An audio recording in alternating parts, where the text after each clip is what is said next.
xildhibaan maxamed xasan qoone ayaa u warramay keenan wuxuuna ka mahadceliyay dadaalka socda isagoo ku dhiirigeliyay dhinacyada kaalintoodii weli ay maqan tahay in ay muujiyaan dadaalka wax lagu qabanayo dadkaasi.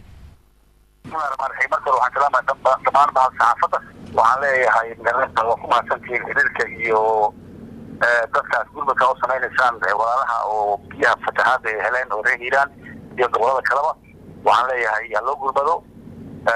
dowladda dhexe ha u gurmato xildhibaanadu ha gurmadaano cid kasta ha gurmato cid kastoo wax tari karto dadkaas wax ha tarto waxay ku wanaagsantaa islaamnimada waxay ku wanaagsantaa walaalnimada dadkaas la garab istaago adan waxaan diyaar waxaa kalaan keenaa oon qaban karno dad dowlad ahaan oo dowladda waa la hadalnay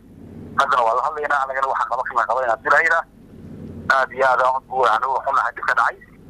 waa ilaahay qadartiisa way qadarta baa keentay anigooda ka mid qaadaan hadii ma jecleen haddana waxaan leenahay insha allahu tacaala ha loo gurmado dowladda dhexe waxaan u diraynaa magaranaysaa gurmadka isagoo ku baxsan tahay haddana wixii ay tari karta ha tarto cid kasta oo muslim ah ama ah baaqo cid kasta oo yani wax caawusana ha caawusta kasaan leeyahay. markaad eegtid baahiyaha gobolka ka taagan degmooyin badan oo kamid ah oo sida Buulo Barde ee qayb ka tahay iyo Beledweyne welina gargaarkii la bixiyay oo san reer Beledweyne ku filneen iyo dhibaatadii oo weli taagan ma isleedahay waxba arrintan si sahlan looga samata bixin karaa dadka.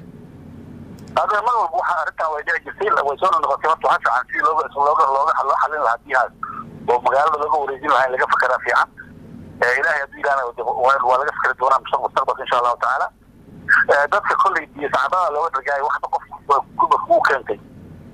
أمر ذلك بنانك يجري وحول المطرية ريلا وحليها هاي ده سكول مدانو وفكر ريلا وحتى لو ده كيسة هذه قصة هي حسوب يعني وارثة لقت ما تبين كلام سبايا. مدن واحد دلالة ديرادة أو كي معلمها سعودي أو عضوان مجرته وجودها قبل كله جاري حبنين سياسيين ترى هيران سياسة الصومالي كم مثلا. حتى هيران كدي برلمان يقول ولو زراعي كدي الدود العلاقة تي هيران الصومالي بسوجرو هذا واحد إيران كبسيبنا كله يعني مارين كلامنا ما عاد دول الحياة وقتنا هي قربانيسو هي عالم قلنا قربان هي كتير قربانيسو أنا وحاليا هي دول الحلا هذا لنا يوحنا نكتر كنا تمام أنت مهنا هذا حلبان هي إيران كله بدي كفري هنا ودول كلهم بعيد يقولون قربان من لو بحية ولا قربان دول كلهم ولا قربان دورا ولا واحد بديمان ولا كمان كلام ولا كمان دورا دورا هيدا jaaliyadda Soomaalida ee gobolka ka soo jeeda ee dibadda ku nool iyo ganacsatada ilaa hadda doorkoodii ma muuqato marka wax fariimo ah oo aad la wadaagayso si ay uga qayb qaataan kaalintooda. waa cid kasta oo reehiirana oo dadkaas wax tari karta waxaan leenahay waxa taraano waxay la baxaan kan waa ku anfacayaan kan waa ku anfacayaan dadkooda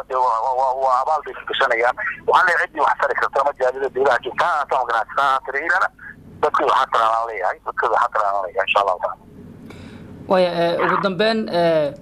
dadka mas'uuliyiinta ah ee gobolka ka soo jeeda gaar ahaan siyaasiyiinta iyo cuqaasha iyo waxgaradkaba gobolkan si guud u dhibaataysan yahay dhinaca amniga iyo dhinaca siyaasadda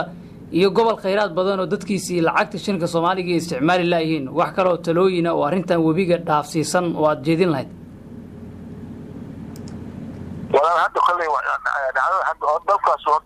dalka dhan dibadda Soomaaliga socodkiisa allaantiisa iyo amni la'aanta gobolka ayaa la qabaa hadda wax ku saaciday wax ka jira fatahaada guriyada inshallah taala taata xal baa loo helaa ilaado waxaan leeyahay kulli shilin gudaha waa shilinka waa fi darajada dawladda ka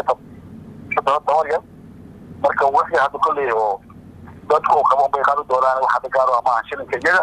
laakiin waxaan leenahay dhibaatada hadda biyahan fatahaada oo soo noqotay waxaan ilaahay ka rajaynaa inshallah taala waa dadka inay wax qabsadaan إن جماعة إسقاطان إن ولا هذا إن ولا هذا يعني مستقبل كذا إن قبلات كذا تمام إلى هذا فعل بدن أو هذا البدن أو الدنيا بدن يلهم يقنا إن شاء الله تعالى وحي قسم كانوا قسم دونا وحي قبوا وحي كاري وهنا ولا كان إن شاء الله تعالى. xildhibaan maxamed xasan qoone iyo kaasiha ogolaha shacabka baarlamaanka Soomaaliya ka tirsan idaacadda kulmiye Muqdishona waad nagala socotaan qodobo kale ayaa goor dhow maqli doontaan.